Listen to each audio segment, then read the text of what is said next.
Dans cette vidéo, je vais vous montrer comment utiliser des macro-constructions prédéfinies de MaGraphTon 2 pour créer des courbes de régression, linéaires ou non. Pour ça, vous devrez utiliser la version 7.0 de MaGraphTon 2 ou une version ultérieure. Vous créez d'abord une nouvelle figure munie d'un repère, orthonormal par exemple, et je vais commencer par vous montrer comment aller chercher les macro-constructions sur le site de MaGraphTon 2. Donc, vous ouvrez votre navigateur, vous allez sur le site de magraph32.org et vous cliquez sous le bouton télécharger sur autre version. Vous ouvrez téléchargement de MaGraphTon 2 version 7.0 et ici vous avez construction pour la version JavaScript. Vous cliquez sur ce fichier zip, ainsi vous le téléchargez et puis vous le décompressez ensuite dans le dossier de votre choix. Donc moi je l'ai mis dans ce dossier là. Ici donc vous voyez j'ai extrait construction FRA. Voilà, donc maintenant je vais utiliser ces macro-constructions. Je vais commencer par exemple en bleu à créer 7 points libres.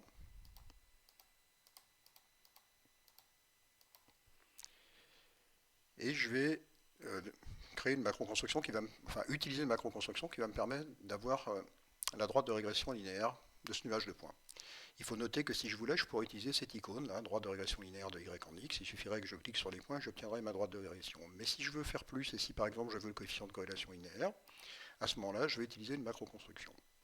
Donc comment utiliser une macro-construction que j'ai déjà sur mon disque dur quelque part. Je clique sur autres outils là, et ça fait apparaître des outils supplémentaires, en particulier cette icône là, gestion des constructions, gérer les constructions. Je clique dessus et je clique sur incorporer une construction depuis un fichier. Dans mon navigateur, je vais donc dans mon dossier où j'ai décompressé mes macro-constructions tout à l'heure. J'ouvre le dossier régression et dedans j'en ai trois. Je choisis régression linéaire, je clique sur ouvrir. Donc à partir de maintenant, cette macro-construction fait partie de ma figure. Mais cette macro-construction, comme objet ressource, demande une matrice. Il faut donc que je crée une matrice dont les coordonnées soient celles des 7 points que j'ai créés tout à l'heure. Pour ça, je déroule la barre d'outils des calculs, je clique sur outils supplémentaires et je choisis matrice de coordonnées. J'accepte le nom par défaut math et ça me demande maintenant de cliquer sur les points. Donc je vais cliquer les uns après les autres sur mes 7 points.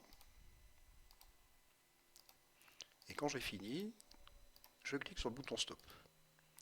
À l'aide de cet outil-là, modifier objet numérique, je vais regarder ce qui s'est passé et maintenant je vois que MaGraph32 a mesuré les abscisses ordonnées de chacun de ces points et a créé une matrice contenant toutes ces mesures. Dans la première colonne les abscisses, dans la deuxième les ordonnées. Alors maintenant, je vais implémenter ma macro-construction. Je reclique sur gérer les constructions, implémenter une construction de la figure et j'implémente ma macro régression linéaire. Ça me demande une matrice, donc comme seul objet source, donc je prends ma matrice math et je clique sur OK. Je clique à nouveau sur cette icône modifier objet numérique et je vois que maintenant, MaGraph32 m'a créé des calculs. Mx par exemple contient la moyenne des x, My c'est des y, variance des x, variance des y, coefficient de corrélation linéaire, areg et breg. Areg c'est le coefficient directeur de la droite de régression et breg c'est l'ordonnée à l'origine. Je vais maintenant donc activer la couleur rouge, épaisseur de 2 pixels par exemple, et dérouler la barre d'outils des droites et choisir droite par équation. Et je demande la droite d'équation y égale areg fois x plus breg. Et ma droite de régression apparaît. En bleu, maintenant, je vais demander d'afficher le coefficient de corrélation linéaire qui m'a été fourni par la macro-construction. Je clique sur cette icône, affichage de valeur. Je clique en haut et à gauche de la figure. Je vais chercher le coef-core. Je demande d'afficher avec 4 décimales. Je le précède de ça. Et je clique sur effacement du fond. Donc maintenant, si je capture les points de mon nuage, je constate que plus ils sont proches de la droite de régression, plus le coefficient de corrélation est proche de 1. Alors maintenant, nous allons utiliser une corrélation exponentielle. Pour ça, j'ai préparé, pour gagner du temps, une figure qui est ici. Et ce coup-là, j'ai un nuage de points, mais la courbe ressemble plutôt à une courbe de fonction exponentielle.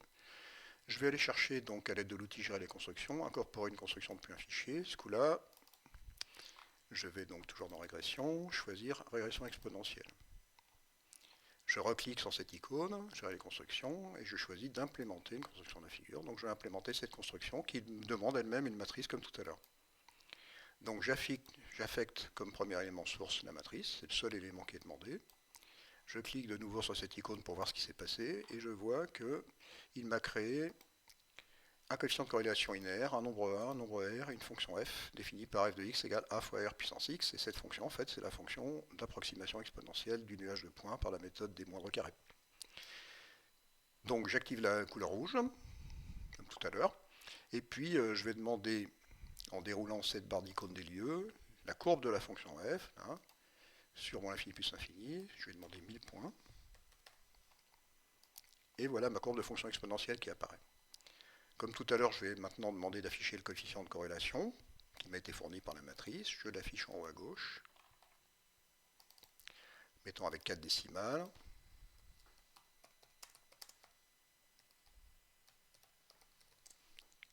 Voilà, effacement du fond.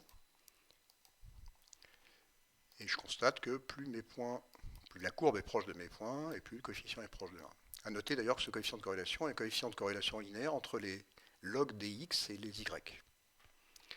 Pour finir, on va faire une figure encore plus sophistiquée où on va demander une approximation polynomiale, et en plus on voudra que le degré du polynôme soit variable.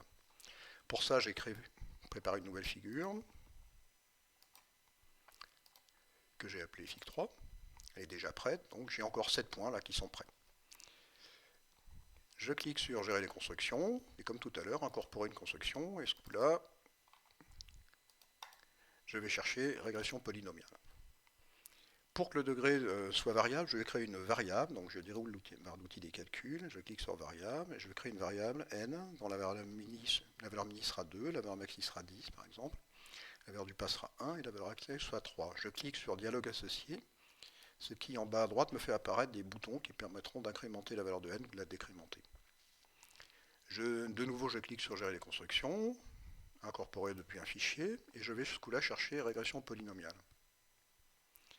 Si je vous demande modification des informations,